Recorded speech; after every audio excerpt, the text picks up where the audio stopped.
All right, y'all, we're live and direct. Another episode of The Heat Tank, the show with no official intro. Hamid Yaz here with, check it out, I got the fortune today to have a very popular music venue co-owner here in The Heat Tank. And as always, we talk about marketing, we talk about branding, and we talk about strategies, how to not just grow your business, but how to maintain the brand. Maybe it was a rebrand. So I want to let him introduce himself because I always like to let the guests talk about who they are rather than me put words in their mouth. So I want to introduce to y'all Matt Robertson, which is a co-owner of ScratchHouse, better known also on Instagram as ScratchHouse ATX. But you see all that on the screen. Matt, what it do? Hey, Hamid. Happy to be here. Good to meet all the kind people of YouTube and television. My name is Matt Robertson. I'm 23 years old. Yeah. Austin native, grew up in the music scene here, and have kind of found myself really diving into it lately. Okay. I'm excited to talk to you a little bit about what we're doing at ScratchHouse, why it's so exciting to me, and kind of where I've been. In the past few years, as I worked my way through college, I was doing photography professionally, making a pretty good income. And I kind of threw all that out the window and have just been working at ScratchHouse for no money lately because it's a passion project, it's a labor of love, and I think it's a really important community resource. Yeah, and welcome to entrepreneurship, by the way, because that's how a lot of it starts. There's people that I know that started, selling stuff out of a trailer, and now they have multiple restaurants, and they're like, hey, we just kind of thugged it out for a few years because we knew this is what we had to do to get where we wanted to get. So real quick, how exactly did you get tied in? Because you're a young dude. So when we think of a typical club owner, bar owner, we think, 35, 40 years old, maybe a little bit older. So how exactly did you get tied in with co-ownership of a poppin' spot here in the ATX? So a friend of mine was a bartender and manager of ScratchHouse for the past several years. About a year and a half ago, he purchased the business from the previous owner. They were having some financial issues, and the guy just wanted out. And so that was a great opportunity for my friend Brody Elkins to jump in there and take over. About 2 months ago, I kind of got brought on to help with the renovation of the venue, a rebrand, and kind of just a refresh of the venue. So as a partner, I kind of do a little bit of everything. Started out really focused on the look and the feel of the place, and lately have shifted a little more to just kind of day-to-day operations and getting the staff trained the way we want and getting the shows booked that we need. Cool. And one of the things that I've seen, I remember when I met Bobby Johnson, the founder of BET, okay? It was really interesting because he said, when I first started BET, I was mopping floors, I was moving cameras around, I was acting, I was answering phones. He basically did everything. And of course, you see this every day. No, man, I'm plunging toilets. I'm pulling beer cans out of, the pee-filled toilets like 2 days ago, Yeah. But that's the reality. But here's the thing about that, though. What people don't understand, when you have your own thing going on, it's freedom, ownership, and liberty. That's what it is. You might be plunging toilets today, but as, of course, your revenue increases and you get more shows and yada, yada, yada, pay other people to do it. Now, don't ever say, I'm better than ever plunging another toilet. Of course. But that's the reality of how things happen. So these are the humbling days for you. Yeah, and I'm embracing the humility.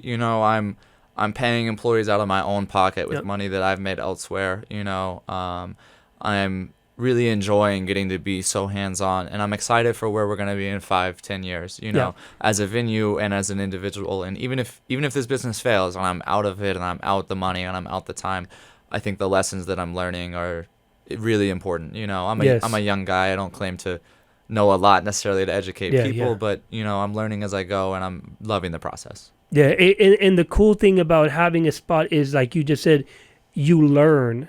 Because unfortunately, a lot of people, they read YouTube. I mean, they watch YouTube videos, they read books, and they think they know everything about a business. And I was like, no. Wait till you actually own a business and you get slapped in the face about 25 times in one weekend. And you're like, oh, wait, we're in the middle of operating and a pipe just busted. Who do we call? What do we do? You're going to call your dad to come help you fix it. So it's little things like that. So as of right now.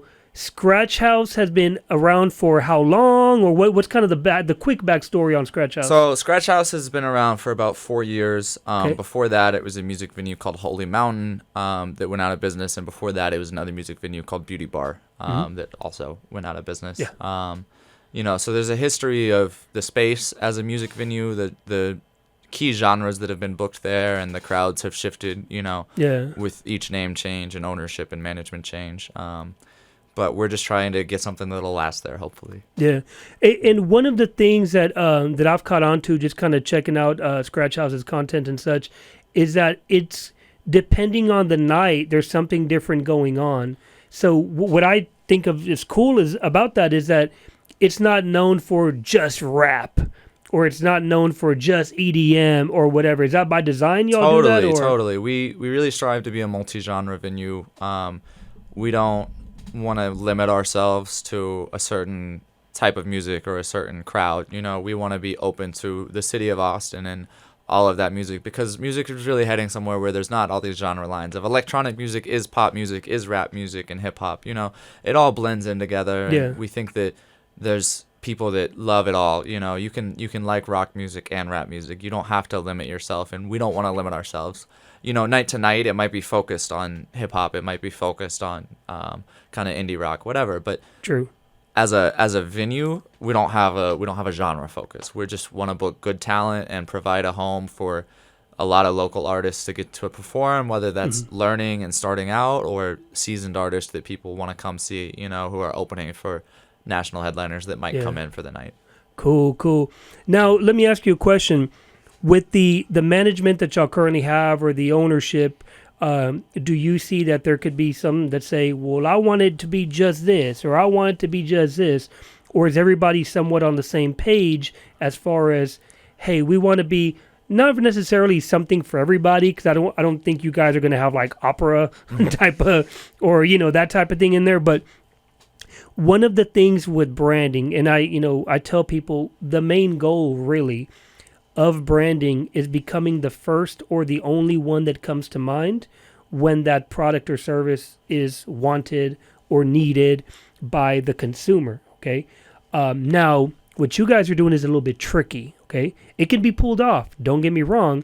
But because they don't say that's the hot spot for rap, or we can go and listen to DJ Grip and Hella Yella every Friday through Sunday or whatever, by mixing it up, kind of could affect that to where you're not really branded for one specific genre of music, but you can brand yourself as giving multiple people opportunities as far as promoters, local promoters. Have you guys, as of current, got any type of, I guess you can say, private type of backlash? We're saying, well, we thought y'all were just hip hop or just EDM, or how come y'all do different types of music, or what's the scoop on that? No, I think people for the most part are pretty open to it. There's definitely a struggle with communicating what the venue is to your consumer and to your the customers that are coming in the door, and getting the people that are there for a rap show to come back on Friday for the electronic show, and trying to get those crowds to cross over more. And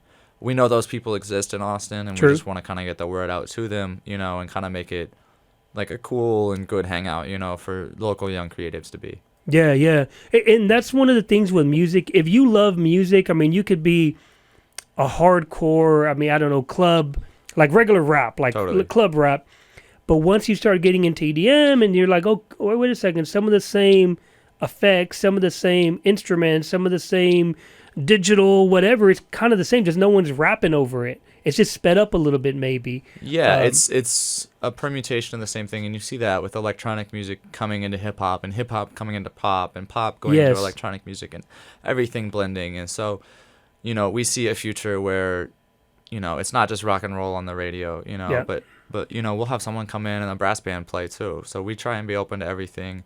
We're also open to visual artists. We'll have painters come put their artwork up, and dope, try and sell paintings one night. This past Sunday, we had an event called Paint Picnic. That's a monthly event.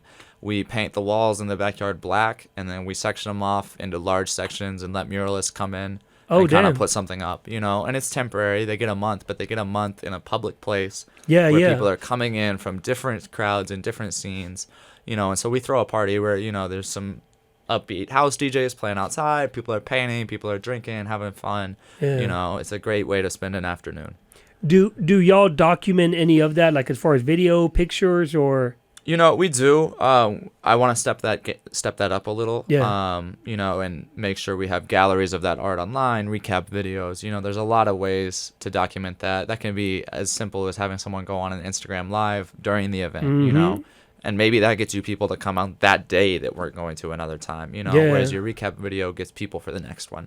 Yep. And and it's really nowadays, of course, with Facebook. I don't know if y'all are currently or not running Facebook or Instagram type of ads, but nowadays it's so easy to target local artists, and you can look up Austin Graffiti.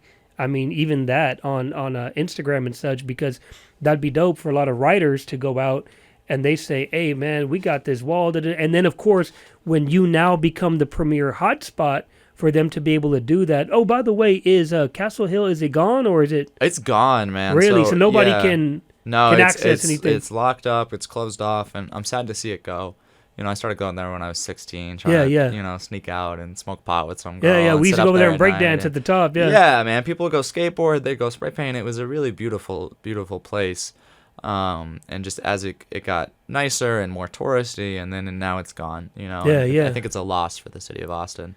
But so that scene, I think, in a lot of ways, had nowhere to go. You go out into the streets where it's illegal to put up a mural, or where else do you go? And so we're happy to try and be giving those people a little bit of a home, even if it's once a month, but just letting people have a chance to come express themselves and do their art on a large scale form, giving someone the chance to paint their first mural. Yes. Giving them that springboard of saying, no matter how bad they suck, at least have the opportunity. Yeah, man. And so we, the goal is to have so many people submitting that we get to pick the people that we really believe in. Yes. And reach out to the people whose art we love and say, like, we would be honored to have you come. And so that's what we focus on. But we also have a section of the wall that's just open to people from the event. So you can come and pick up a can of spray paint and paint something and express yourself, because we don't think it should be cut off to other people. True. But we do want to provide sections to those artists that we really do love and know, for their art to get seen by more people. Yes. One idea, have y'all got connected with Spray TX yet? So, I've been shopping at Spray TX my whole life. Like the past 5 years or so. Okay. But no, we haven't gotten to do any events with them. Yeah. I would love to reach out to them, for our next paint picnic. And that's definitely a partnership that I need to put a little work in on pursuing that I haven't yet, but that I'm aware of and have kind of on the back burner, Maybe holler at Mouth, my boy. What up? Oh yeah, Mouth, the OG, man. I would love to get Jason Etherly out there. Yeah, there's so many talented writers. It's crazy, and the thing is, by being able to not just link up with them, is this. So here's the thing about business, okay? And I learned this the hard way. There's always somebody in your city, or really online now, but we'll just say in the city, easier accessible because you can be one-on-one with them like this, that has what you want, okay? Spray TX, just talking about this in particular, they have access to all the top writers in the city and beyond, realistically. But they got some writers that could literally be there within like 10 minutes to where you're at. So imagine doing something just like as influencer, like an influencer writer, have one of these artists come out and, there's so I don't keep up with who's who now. We were doing this obviously 20 years ago, actually, really before, and about 15 to 20 years old. And it's just funny, I'm talking about it real quick. Mal, if I remember, I shot him some pictures from 1996, 1997, 360 by Barton Creek Mall. And this is back when it was NBK, No Balance Crew. It was a USA, United Street Artists. There were so many murals that were up by Barton Creek Mall. When he saw them, because I have them on picture, literally, developed pictures. He was tripping out. He goes, how do you have these? I said, dude, I was in the mix, but of course back then, nobody really says their real names, you know what I'm saying? But also, I was also a connoisseur of dope ass graffiti, and I would take those pictures. So anyways, me and him became cool and such, but yeah, imagine just getting a local, really dope writer as an influencer for your event venue. And I was born in 96, and so to have someone who's been doing it my whole life, is really cool individually to be acting in some way as a curator, and we're a music venue, but the walls become an art gallery when you give Yes. people this space. And so art's always been a passion of mine. And so, I want to ride the cloud of Spray TX. Yeah, like I want all these people whose art I love and admire to come work here. And so I need to put in the effort to get them out because, Very true. It is a good opportunity. It is cool. And I think it's a compelling pitch to a lot of people, Yep. like we'll pay for your paint. We'll give you the space for free. Like we'll let people come see it, Yeah. and boost their exposure. But for us to be able to, get to showcase those artists is an honor. Yeah, definitely, because everybody starts somewhere. That's the reality of whether it's music or whether it's art. Everybody starts somewhere. So you might just be the launch pad for the next dope writer out of Austin. I mean, that's just the reality. But now moving forward, so where exactly is Scratch House at now with marketing and branding? What are the goals? What has been accomplished? What are y'all trying to do that there might be some, I don't want to say friction, but kind of like, oh my gosh, how do we do this? Or how can we get past this and such? So I think our hardest thing right now is that so many of our events are done by outside promoters. Okay. If we book talent, then we have kind of control over what the promotion looks like, when it starts, how we do it. When you have an outside promoter, you have to stay in contact with him and say, like, hey, why is your Facebook event not up? Yeah. Hey, why have I not seen a poster for your event? Because that's how you get an event, where 50 people show up on a Friday night. And it's like, we want the place to be packed Or out. 15 people. Yeah, or 15. I've seen it, trust me. No, and so that's the worst thing that can happen to us is we don't want to have a bad night. We don't want to make those bands play to nobody. We had a headliner come in the other week, and at the end of his set there were 20 people there. And, oh man. He'll get his 50,000 followers on Spotify. Yeah. And I was talking to one of my friends who lives with Brody. Okay. And he was like, oh, that's like next week. I was like, nope, already happened. And so there's a lack of communication going on, with some of the events. And so, I think Facebook and Instagram are, two of the biggest platforms. Yes. Physical posters, putting up posters at other venues on the street, handing out flyers outside shows. It actually still kind of works. Yeah. No, it works because you walk out, you see it, you see an artist that and you go, oh, I want to go to that, Yeah. And so, what we're doing right now is we're saying like, hey, like, why do you not have a Facebook event up? Like, you need to get that launched. You need to add yourself, Scratch House, all the artists that are playing as co-hosts and have them posting about it, inviting their friends. Yeah. Because you get, I threw a warehouse party last December. Okay. And I got 54,000 organic reach on the Facebook event. Didn't pay a cent, Yeah. And then we'll have an event and they'll say, hey, do you want to boast this event for $7 to reach 600 people? I'm like, no, I don't. I want to make it go viral and get people in the door just off that. And so, but it's also a matter of everybody kind of pitching in and kind of sharing and sharing and sharing. Yeah. So with that aspect, it's also the call to actions, because a lot of people don't realize if you simply put, don't forget to share or share alert or whatever it is, it actually kind of reminds people of something to do. And of course, depending on what age group you're in, they kind of already know, like, yo, there's this dope ass, warehouse party, cool, da da da da da. They'll send it to their friends or they'll share it, but also even little reminders, believe it or not. Yeah. Yeah, and so making sure to be posting on Facebook in advance of the event, the day of the event. Yes, yes. One thing I do when I start events on Facebook is I do a tiered invite system. Okay. So I invite my close friends that I know are going to RSVP, even if they live out of state, that'll just say they're going because they're my friend and they're like, yeah. Right, So whatever. more people see that. Yeah. So that and then I send out, the tier 2 invites to the people that I think are probably going to come, but like don't know as well or like not sure if they're going to come. And so then I invite them next, and then I go out and invite those far-reaching contacts that I don't know as well. And then, oh, wait, there's 300 people going to this event. Like, okay, like this looks interesting. Whereas you get an event and it says 0 going, 2 4 interested. or like, 3 or 2. You're like, no, I'm not going to go to this. No one else is. Like, it can't be cool. And so there's definitely something to be said about, people being somewhere makes it interesting to a lot of people. And it's funny you say that. So if anybody's following my content or if you follow my content, there's something, because it's basically, to me, it's marketing 101. Okay, for me, actually, marketing is a battle of perceptions.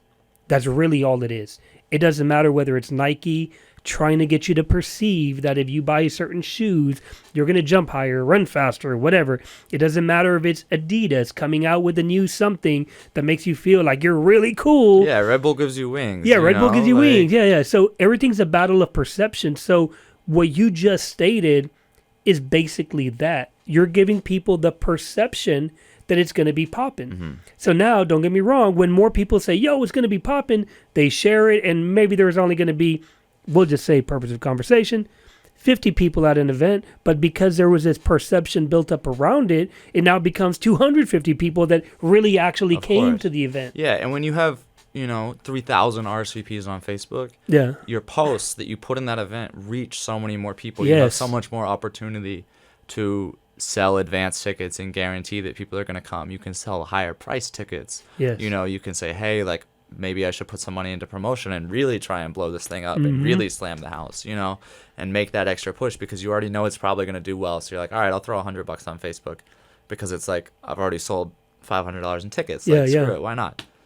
One recommendation that I would do, and we were promoting clubs and such, 06, 07, 08, 09. Like I don't want to say like I'm OG downtown dude, but I've been there, done that with a lot of stuff. But nowadays, excuse me, a lot of it has changed because now you have Facebook and Instagram that you can promote on and do paid advertisements.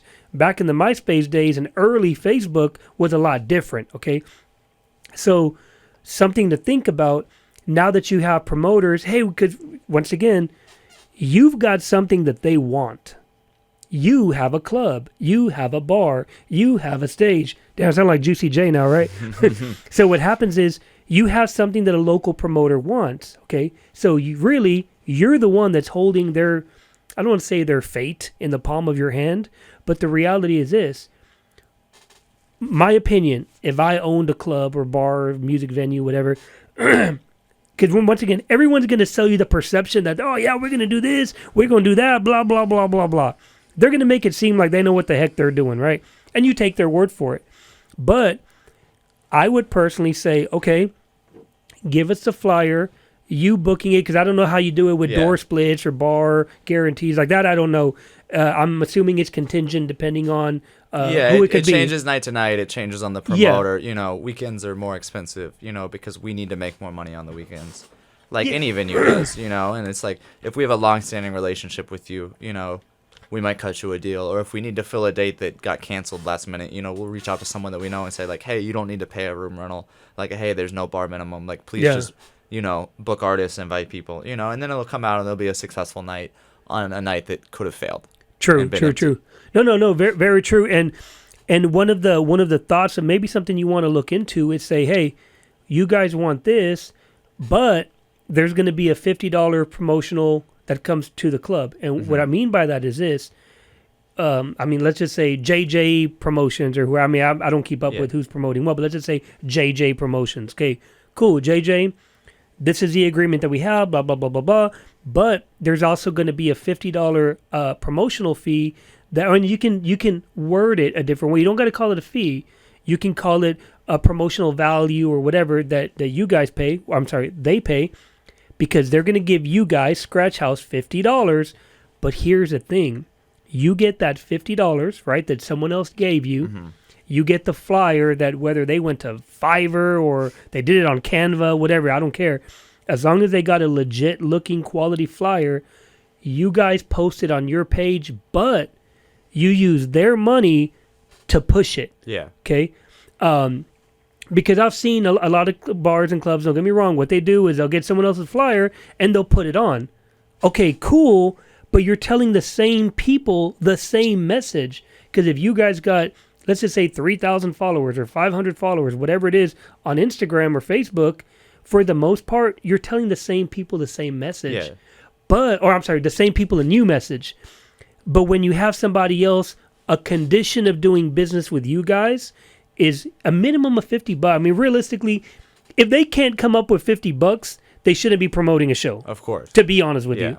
And I would tell them like that because they try to, oh man, 50. I said, well, if you're not ready to have an additional $50 that we're pushing for you, then maybe you're not ready to promote a show. Yeah, we're going to do the work. We're going to handle the back end of promotion and Facebook ads and everything for you. You just have to give us the money. I think that's a... Yeah, and $50 isn't much. It's really nothing, to be honest with you. It's really nothing, but the thing is to have them realize that you guys are helping them out also because you're posting it from your page. And a lot of bars and clubs, they don't necessarily post people's stuff. And they know that too. They could give a crap less about who you are. But if you say, we're going to do it for sure, but we need the 50, your name and your page is now going to reach all the people at someone else's expense. Mm-hmm. I did it 10, 12 years ago. We did it with radio ads back when, Hot 93 was popping. It's the same concept now, just with a different platform. That's it. That's literally all it is. But I'm curious, okay, because I want to do I don't want to call it a break, but a question that's on my mind, okay? Let's hear it. What is the worst thing that has happened while you've co-owned this club? That you're like, oh my God, that you're literally pulling your hair out. Oh man, there've been a couple times. Because I love the horror stories, trust me. Yeah. Entrepreneur horror stories. No, I mean, it gets stressful. You're somewhere for 14 hours doing customer service work. Like, you get tired, you get stressed out. And so the other night, there was a miscommunication between, management, door staff, bar staff, just everyone. Stuff just wasn't communicated properly. So I stop at the liquor store, who wasn't able to deliver our liquor. Okay. Pick it up, pay in cash that I had to have on hand. Get to the venue. There's 20 people standing outside in the 100-degree sun waiting to get let in. Take the lock off the gate. They flood in, and the promoter walks up. He says, "All right, like, we have an hour to sound check 7 bands." And I'm not a sound guy. I know how to plug in a DI box. I can turn the board on. And make some sound. But I'm like, oh, shit. Like, we gotta scramble, figure it out, and like. What were those people that were supposed to have paid, or was it? Yeah, so they paid. Oh, they paid. Like, okay, they were there to perform that night. Yeah. They paid a room rental and did a bar minimum. It's just like there was just a miscommunication, and then so I'm calling our sound guy. I'm like, hey, like, please hurry in, and then asking him like, okay, like, how do I do this? Like, how do I my God. process these vocals and get reverb on there and like make sure everything's running? And I know some of it just from trial and error, but. Were you in panic mode though? I was in panic mode, yeah. But at the end of it, the headliner is like, "Hey man, thank you so much." I was like, "Yeah, I'm sorry, I'm not a sound guy." And they're like, "What?" They were like, "Wait, what?" I'm like, "Oh no, I'm not." And they're like, "Oh, you did great." I was like, "Cool," So it's been fun to get to be a lot of things and do a lot of different stuff and fulfill roles that I usually wouldn't and like wouldn't find myself in otherwise. But you learn, and sometimes you have to learn fast and you learn hard and. It's not always pretty, but we keep surviving, so that's all that matters. Yeah. That's what's important with entrepreneurship. I had a dessert business for 4.5 years, and I tell people all the time, I'm like, literally every day you're learning something. Not always sweet in the dessert business. Oh yeah. Oh my goodness! I remember I got inspected for. It's a long story. I got inspected, and they're like, "Oh, wait a second, you have a food trailer?" I'm like, "Yeah," because they inspected the commercial kitchen, and they're like, "Oh, well. Do you keep stuff at the food trailer?" I'm like, yeah, there's product that stays in the food trailer. And this was the health inspector, or I'm sorry, the food packaging licensing group, whatever, was telling me that the food trailer was a warehouse. I'm like, how is it a warehouse? He's like, because you're storing. I'm like, well, if we open on Friday and then we are open on Saturday, then yes, stuff is going to be, what do I do? Take it home? And I'm not going to take it to the commercial kitchen. He's like, well, yeah, so you're considered a food warehouse. And I was like, okay, well, if you're between this and this, okay, it's going to be an extra $300 fee. I'm like, whoa, what? So even something as simple as a food trailer, you start learning like little things. The pipes bust in the wintertime. Oh, wait, maybe I was supposed to wrap the pipes. It's just little things like that. And you guys, if you haven't already, just get ready for when the AC goes out. Get ready for when the pipes bust. Get ready for someone, Lord, please don't have nobody come in and start spraying the place. Yeah. But those are the type of things that realistically you don't really prep for, but you make your best judgment when that actually happens. Do you get what I'm saying? No, of course. There's a lot of fear. What if TABC comes in and does a sting and one of our door guys like doesn't check their IDs because he's distracted, something's going down. There's two 20-year-old girls, whatever. Yeah, and like, okay, like you didn't check their bag and like they brought a weapon in and some beef started, so, we really try and communicate the importance of following good safety procedures and all legal necessities, Yeah. It's always a little, there's a lot of homeless people around there, and Oh, I walked up to the door one night and 2 dudes were kind of standing in the dark, I and the door guy, and so I took, Were you opening that night? We were already open, Oh, but okay. he was up there alone. Everyone was already inside for the most part, so he's just sitting up there alone. Most nights we give him a walkie-talkie, but that night like we hadn't, and so I pulled $200 in cash out the drawer. Yeah. Like I go inside, and then the guys left. They'd been there for 10 minutes. I was like, what would have happened if I hadn't done that? It's like, why? It's like people that aren't coming in, it's like, why are they lurking outside? Like, that's not. Yeah, it's not cool. It's not a good thing, you know. And y'all are close to the homeless camp, right? Yeah, we're 2 blocks shelter, away from the homeless shelter, you know, between there and the highway, and so on all sides of us, you know, there's always, you know, a homeless population, and for the most part, like, you know, they keep to themselves. They're not really causing trouble. You know, Yeah. we employ a homeless gentleman, Okay. as do several other venues in the area. Yeah, yeah. You know, and he doesn't work there every day, but he'll come in and help clean out. He works at Tedgy's Indian restaurant across the street. Okay, He cool. works at one of the bars across the street, you know, and we'll come in and help them with things and keeps an eye out. And so there's definitely relationships there, you know, and it's a difficult thing to manage of. There's this one bad apple spoils the bunch, right? It's Okay. like all you need is that one bad character in there, Yeah, you know, yeah, and yeah. for the most part, it's fine. But, you know, my friend was walking to his car, and this is a friend who was homeless, who watched a man get lit on fire when he was homeless in San Francisco, like, Jesus. has been through it. And he was walking to his car and, like, called me and was like, hey, I need you to come, like, pick me up and drive me to my car. Like, these guys are following me, Oh my. you know? And it's like, he's walking 3 blocks to his car in downtown Austin, like, Yeah, and it's probably and what, feels 3 that in the morning. uncomfortable, What you know? time is Yeah, it? it's 3 in the morning. Like, it's dark out. You know, we're right by the police station, but the police aren't always, you know, Yo, there. yeah, the You know, they crime go happens and they in leave, 4 you know? seconds. Exactly, and then what do you do? You know, and so it's like, if someone like that feels uncomfortable, like, imagine how my girlfriend feels. Imagine how, Yes. you know, girls dressed up for the night in high heels stumble into their cars, Yeah. you know, when they're a little tipsy and their friends driving them home. Like, how are they supposed to feel? How are they supposed to feel safe? And so True. it's definitely a little bit of an issue, I think, for all businesses in that area, but it's Yeah. also a really difficult thing, you know, and In as you general, see with really. the changing laws, as you see with changing laws on the criminalization of sitting on sidewalks, setting up tents and stuff, like, Oh, we wasn't don't that want to, just recently? Yeah, just a week happened. ago or Yeah, a and day so- or whatever. you know, it's not illegal to obstruct a sidewalk. It's not illegal to ask someone for money, you know. Yeah. It is illegal to follow them, but it's like, by the time you call the cops, like, that person's gone, you know. Yeah. And something either happened or it didn't, but like nothing's gonna, you know, necessarily change. And so it's a sticky situation, and on a lot of levels, and one that we try and just stay on the safe and polite side of, you know. Yeah. We're not trying to discriminate or assume the worst in people. True. But there are times where you feel uncomfortable and you feel somewhat justified in that feeling.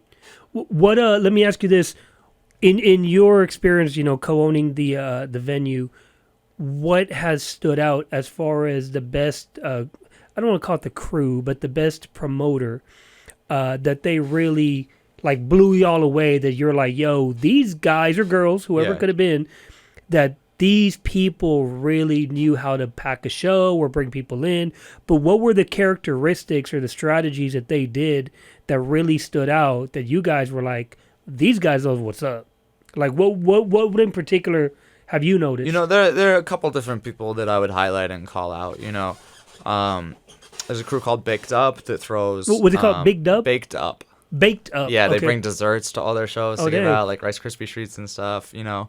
And they played a couple different venues around town, but they do events with us, you know, 1 or 2 times a month. Yeah. And they pretty much always do well. They always have people out. They're always fun. There's never any issues. Like, bar makes money. Like, so, you know, we love having them out. Another guy, Shirt Off Fee, is a rapper. What was his name? Shirt Off Fee. Shirt off. Is it 3 words? F-E, yeah. Shirt off, maybe. Yeah, I don't know. Yeah, that's the guy, and so That's interesting, You know, though. and so he'll come in and he'll host our open mic night, you know, Okay. and it'll be packed out the way that, you know, he'll do it once a month, and it'll be way busier than the other nights. You know, I see. Our door guy Lawrence hosts an event called Art Pile, you know, and he'll bring in a lot of different vendors and artists to showcase their work, Yeah. as well as booking bands, booking DJs, all kinds of stuff, and you know, those events do really well, and so it's cool to see someone who's working for us get to also use the event to throw their Yeah. own stuff and have their own idea. And so we definitely He facilitate feels that. like Yeah. part of not just part of a team, but he also has some I don't want to call it ownership, Yeah. but he has input in what could actually happen in the place where he Of actually course. works. And he can talk directly to us about his ideas, and has Yes. has a especially close relationship with us because he does work there, and we already like him because of that. You know, Yeah, he does a yeah. great job. So we, you know, there's a lot of trust there. You know, there's sometimes preferential treatment on, like, all right, maybe we're not going to charge you a room rental. Maybe we're not going to give you the same bar minimum we would someone else. Maybe if you're $100 short on your bar minimum, we're not going to charge you because who cares? We'll let it slide or whatever. Yeah, we'll let it slide because we know you and we love you and like. Yeah. And so having a good relationship with promoters that are consistent allows us to do, different things. It lets them do nights that are free because we'll cut them a deal on the venue, stuff like that. Okay. Have you guys have you guys looked into influencers as far as just see who's popping in the city?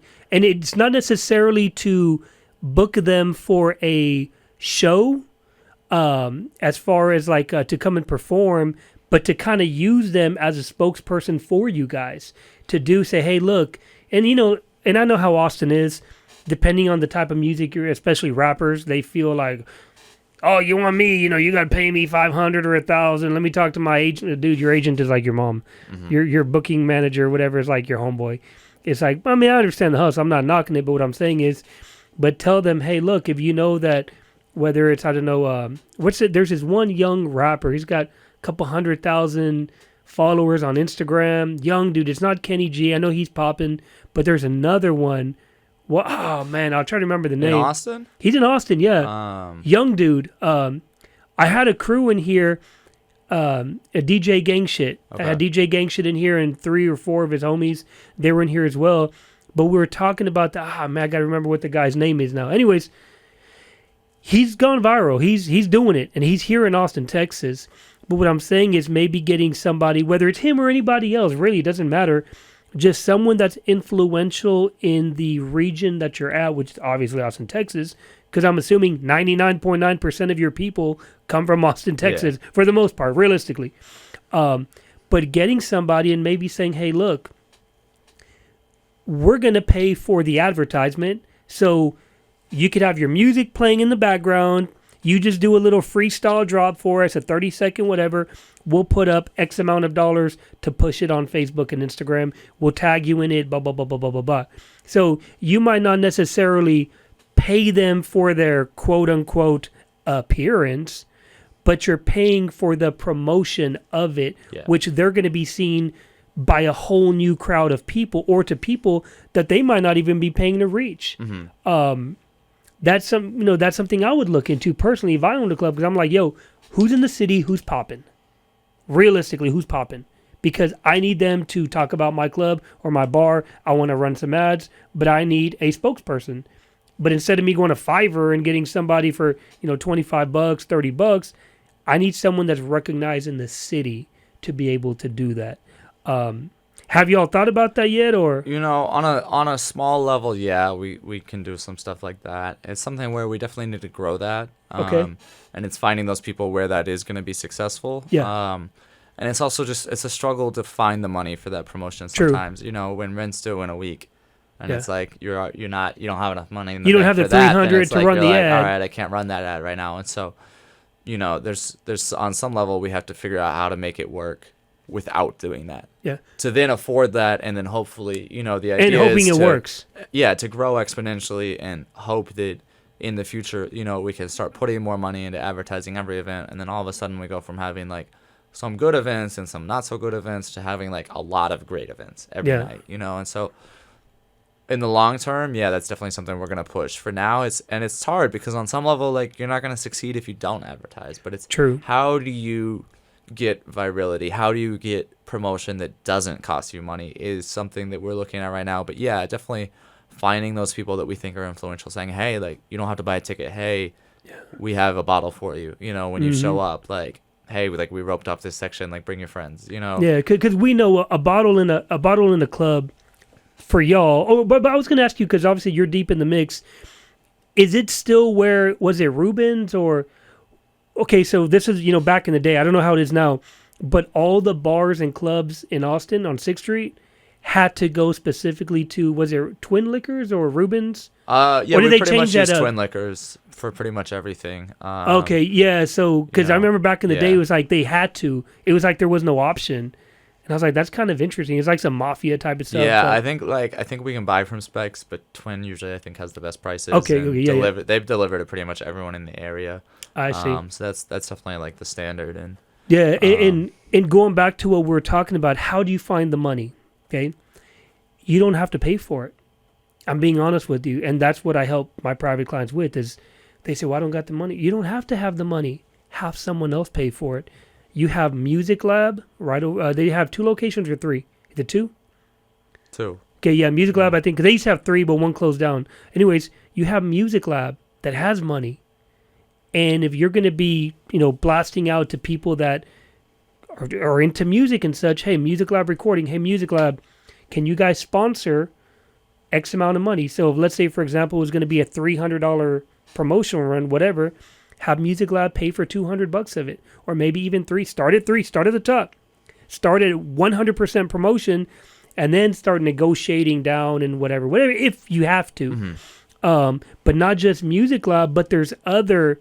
Is it Dub Academy? They're still around? Yeah, Dub Academy. You have Dub Academy. You have Music Lab. You have all of these entities within Austin that have money, okay, or the perception that they have some money, who knows? But they are trying to reach the same people you guys are trying to reach. So by them linking up with the credible establishment like you guys is the same thing as you guys linking up with Spray TX. Because it's one Spray TX that's very well known in certain circles, obviously with writers. Once they give you guys the cosign, you're now official. Yeah. And it could be the same thing with Music Lab or Media Tech. Is that another so one? we work with Dub Academy. Like they did a South by Southwest event with us. Okay. So there's definitely some level of partnership there, and it's a little bit of like, someone has to be pushing these people to put some money up, though. It's like, yeah. Well, whose job technically is that? That's the thing. Who does that fall back on now? Now that I'm here, a little bit me. Okay. I would say, Brody as well. But it's definitely something where I'm definitely focused on trying to pursue fruitful partnerships and finding the people that are gonna do stuff right. Brody is one of our main talent buyers as well, and really works a lot with scheduling and stuff like that. So he has some good relationships with people where he can make those pushes, and it's figuring out. It's just explaining to people like how it's mutually beneficial. Yes, of course. Because it's like I can't convince you to just pay for me to succeed. Yeah. But if I can convince you that it's gonna make both of us succeed, you're like, all right, I'm interested. Yeah. So Well, that's exactly why, and that's why you put not just their logo on the flyer, but you put them in the wording of the, whatever it is that you're pushing. You specifically put them on there. You tag them, because here's the thing, and I say this all the time. I could talk about myself all the time, okay, if I want to, but it sure as hell looks better if somebody else talks about me. Yeah. That's being honest with you. So imagine if you get whatever rapper it could be, or singer, or whoever it could be, a performer here in Austin that's also mentioning Media Tech or Dub Academy or Music Lab. Oh yeah, by the way, y'all make sure you hit up musiclab.com, blah, blah, blah, blah, blah, blah, blah. Cool. They just got a cosign from a super poppin' artist in Austin. And all it is once you build those relationships and you do it 3, 4, 5, 6 times a month, you start realizing we have all these people paying for all of our promotions, and that's how you become number 1 in the city. It's really not hard to do. It's just a matter of who's taking over the task of getting that accomplished. That's really all it is. Because I know as a co-owner of an event venue, you literally got 20 things on your plate as soon as you walk in the door. That's the reality of it, but it all comes down to delegation. Yeah. Whose job is it to do this, and is it a priority? Because if someone else can put money in y'all's account, even if it's 5 different people putting $1,000 combined in y'all's marketing for the month, that's $1,000 more than you had. Yeah. That's the reality of it. So I personally look at stuff like that as priority, because you don't do any marketing, and I'm not saying y'all aren't, but businesses that don't do any marketing, that say, well, we're good where we're at because we can't do any more because we don't have any more, we don't have any money. You don't have to have the money. Have someone else pay for it. Once again, I did it 12 years ago. That's just the way it goes. Yeah. But what are we've got maybe about 5-10 more minutes. Is there something in particular that maybe y'all were thinking about, like maybe we could try this, or maybe y'all were on the fence about as far as promoting the club, or maybe a rebrand? Or so there's definitely a rebrand that's been considered. We're actively renovating the venue. We took what were gray walls and a massive Bud Light sign down, and made them a more inviting color, brought in local artists to paint murals, and fill it in and make the space interesting and different and unique and creative. And so we're continuing with that. It's an ongoing process, some renovations can be expensive. So we're trying to figure out, all right, what can we do first? What can we do for no money or little money, and then try and make some money to pay for the bigger stuff. And so I think the idea is to hopefully probably wait off on a name change or anything similar until we kind of get a little further with that, because I don't want to change the name and same stuff, different toilet doesn't and work for people. Then you still have to fund the promotion of the whole new establishment. Of course. And that's the reality of business ownership. The reality is we don't have a great perception. I've heard it called Ratch House. I've had friends that DJ be like, oh, I make an effort not to play there. I see. But is it because of the sound system? Or? No, sound system. We have a $25,000 sound system. It sounds great. But it's just like, it's where a lot of people get their start, Yes. The production and the management hasn't always been perfect. I see. It's been a little gross, a little dirty, a little weird, So like the a little perception. slow. And so, yes, the perception's not great. Other venues in the area, like, Barracuda, it's like, some of their staff, are fine, and we'll talk to them and hang out with them. But it's like, I have a friend who works at, over at Hotel Vegas and Empire now, and like, he's like, yeah, I don't really talk about to my coworkers because like they'll make fun of me for having worked there. I see. There's a little bit of a reputation as a, we're not Stubbs. Yes. We're not Barracuda. We're not Empire. Well, Stubbs also took a long time to create that name, though. That's of course, the reality, and so that's where we're at. Is we're saying, all right, like right now we're the new kid on the block. We're the run of the litter. We're the one that you kind of pick on, and are we going to be there in 5 years? Like, not if I have my say about it, And so we have some work to do on gaining people's respect and earning it. And like, I don't expect them to just change their mind about us or believe in us just because I tell them like, oh no, it's different now. Like, is it, So that's the whole thing is, I'm trying to build up a really good deck and get the place as interesting and unique and creative and successful as I can. Over the next few months, and then launch that rebrand, and then put a lot of money into promotion and say, like, this is it. This is the new us. This is the new kid on the block that you have to compete with, and develop relationships with the managers and the owners and whoever of these other bars, of the Red River Cultural District, and the people that are putting funding into that. And Hot Summer Nights is coming up, which is a big, it's free entry at all the venues. And so we're a part of that, We are in it, and we have a seat at that table, but it's like, does our opinion matter? And like, how do we convince everyone else that we are worthy of that? True. Yeah. And I remember, just a quick freak out. I know you're younger, but Spiro's used to be on, was it Red River and 7th Street? Like right. Yeah. I think Stubbs was right on the other side of the old Spiro's. And Spiro's was basically known as like the upscale hood spot kind of thing, where if you wanted like hood ass type of music and happenings, we'll call it, you go to Spiro's. And it was really funny because this was, once again, 10 years ago maybe. I was supposed to go and record an event for one of my friends. I was promoting it, and this might even still be searchable on Google. There were two artists. What's his name? Lil something, and they're two brothers from Elgin. Okay, they were supposed to be performing that night. Let's just say they were, the opening act, or I'm not the opening act. We'll say the opening act, because they weren't the headliner. Yeah. For whatever reason, they showed up late. They drove in from Elgin or something. They showed up late. So they go to my friend, and they're like, hey, we're ready to perform. But they showed up like an hour late. They're like, no, man, you should have been here an hour ago. Your set time is done.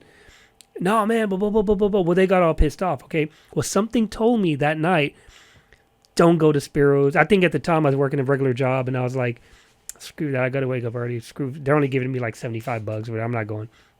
So I didn't go. So what happened was those two brothers got into it with the promoter, okay? Keep in mind, this is while the club's going. Pull out a knife. They try to stab him in the club. So everybody starts fighting, okay? Everybody's fighting like crazy. Security comes and gets him, throws him out. Cool. Well, obviously, Red River, it's only a 2-lane. I think it's still a 2-lane, right? One going one way, one going another way. So the street's really not that wide. The two brothers were on the other side of the street, okay? Club gets out. Guess what happens? Everybody comes out. They might have been high. They might have been drunk. I don't know. They pulled out pistols. Pop, pop, pop, pop. 6, I think 5 or 6 got shot. My boy Den, well, Dennis, but we at the time we call him Den. He got shot. His girlfriend got shot. Like 3 other people got shot. Like all these people got shot, and they got the brothers, put them in prison or whatever. But still, it's like once that happened, in particular, because what I've learned over time because of promotions with downtown and such, 6th Street doesn't really want hood stuff. Mm-hmm. It's an unspoken word, put it like that. They don't want hood stuff. When that happened with Spiro's, it was the final breaking point. They closed down the club and it never reopened. Now I don't know what what it is now, but that's heavy, man. That's the straw that breaks the camel's back. But there were so many little instances of cops, and once again the police station. From that. You already have what you said, the upscale hood reputation, and then there's a shooting. Like, all right, you can cut upscale from that. Now you're that place where 6 people got shot. You're like, am I gonna go there? Like, no, probably not. People don't want to go back. And in 2001, there was a Hispanic club. Well, it's primarily Hispanic called Club Chaos on Riverside. Now I think it's I think it was Emos now or Come and Take It or something on Riverside by the bingo hall. Yeah. Okay, that used to be a real poppin' spot called Chaos. Okay, Club Chaos. Me and my boy, I'm 21 years old. 2001, we walk in. It's maybe about 12:30, maybe 1 a.m. We walk in the door. Typical that we're all cool. Got the slabs outside. Blah blah blah. As soon as we walk in, we kind of stop, look around, see who's in the club. Oh, shoot, we get pushed back. I'm pushed in. People bum rush to get in. I'm like, what the heck's going on? We're trying to look. We didn't know what was going on. Then someone was screaming about a gun. Well, a guy, okay, keep in mind, Chaos was known as, that's where all the Mexicans go and fight, okay? That was the brand of the club, okay? But it was a cool club. Yeah. Anyways, so we get pushed in, whatever. Cops came, closed the whole club down. If you were in, you couldn't. We didn't leave till 3 a.m. because guess what happened? They kicked, and this is in the newspapers, and this is why the club had to shut down. And they changed it to like Zocalo or whatever it went to. Anyways, that specific night, everybody got pushed in. They kicked a guy out for whatever reason. He had an argument with somebody, is all I know. He was a Texas Syndicate, prison gang dude. Went to his car, all hammered, drinking or whatever he was on. Came back with the pistol. Just like what happened at Spiro's, 10 years later, he just started blasting at the front door. Shot nobody died though. Nobody died, but he did hit like 1 or 2 people. He was so drunk he hit him in the ankles, or just shooting on the ground, whatever. But bottom line, that one little instant basically shut down the club. It was in the newspapers and everything. So that's why like you see with security and what is your brand identity as a bar or event venue? Because do you want to attract those people that everything you've worked for months or for years and all the life savings or whatever literally could be gone like that. And that's pretty much it. But do you have anything to say? You want to wrap it up? Any shout outs, drops, anything? Or yeah, man, shout out to the whole team at Scratch House. Thank you for having me on a lot. Yeah. This has been wonderful. Thank you all for watching. I hope you've enjoyed yourself and kind of pick some stuff up. Come visit us. As for me, I'll hook you up. Don't worry about it. He'll hook you up with a bottle now. I got you. Yeah, bottles of champagne on deck. Bottle of water. Hey. All right. Well, there you go. Another episode of The Heat Tank. Hamid Yaz here with Matt Robertson, co-owner of ScratchHouse ATX on the gram. And by the way, when y'all go to ScratchHouse, make sure you drop your location too. Let people know that you were at ScratchHouse. Don't just post pictures at a bar. Actually, let people know where you was at. There you go. The Heat Tank.